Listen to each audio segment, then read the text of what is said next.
สวัสดีขอต้อนรับสุพลชาแนลป้าประพลครับวันนี้เราสิมาอันบ็อกซิ่งธานอสไอ้แม่พร้อมหรือยัง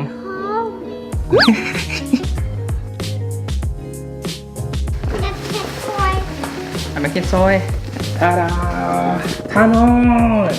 กล่องใหญ่เลยเอาเดี๋ยวไอ้แม่สิเอาให้เบิ่งมาข้างหน้ามีหุ้มอย่างแน่ข้างหน้าเป็นหุ้มอย่างนี้ลูกอันนี้หุ้มหน้าธานอสกับอย่างถุงมือชมพูโอเคทั้งหน้าทั้งข้างนี่อย่างแน่ทั้งข้างแมนทั้งข้างสิมีหูเจม6 เม็ด2 ฝากเลยเนาะทั้งหลังคุณธานอสนั่นเองโอ้ตัวนี้เป็นงานปั้นเป็น1/10อันนี้เป็นคือว่าเป็นงานปั้นของIron Studio งานทำอีกของเขาตัวนี้เป็นสินค้าของ Iron Studio Scale 1/10อันนี้เป็นงานทำอีกที่ยังมีเลยที่กันอันนี้ตัวกองดูดีเลยตัวนี้เป็นธานอสของ Infinity War เดี๋ยวชิลองมาแกะกล่องกันดูว่าข้างในนี่อย่างไรโอเค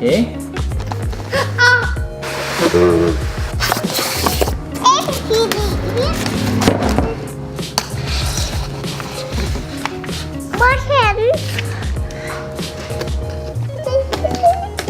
อยาก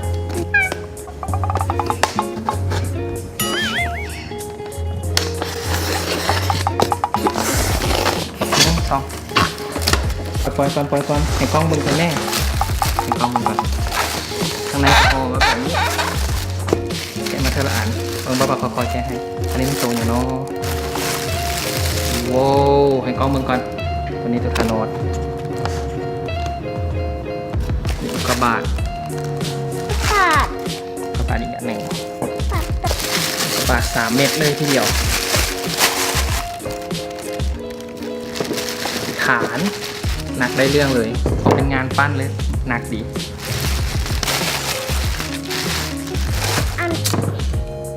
ฐานยันโอเคตัวนี้เป็นฐานตั้งวิธีประกอบก็คือ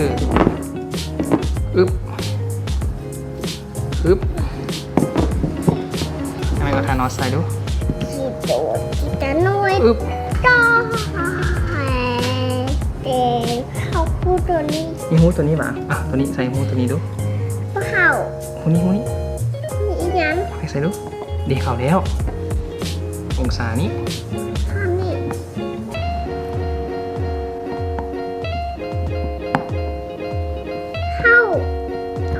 เขาแล้ว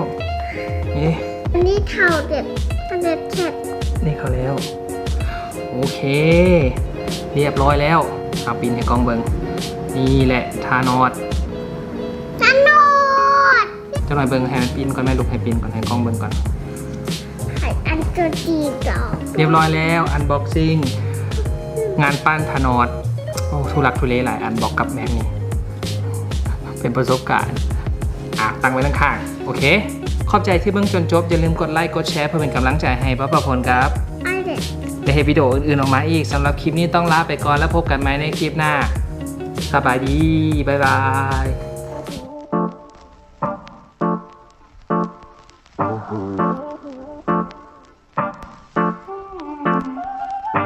ย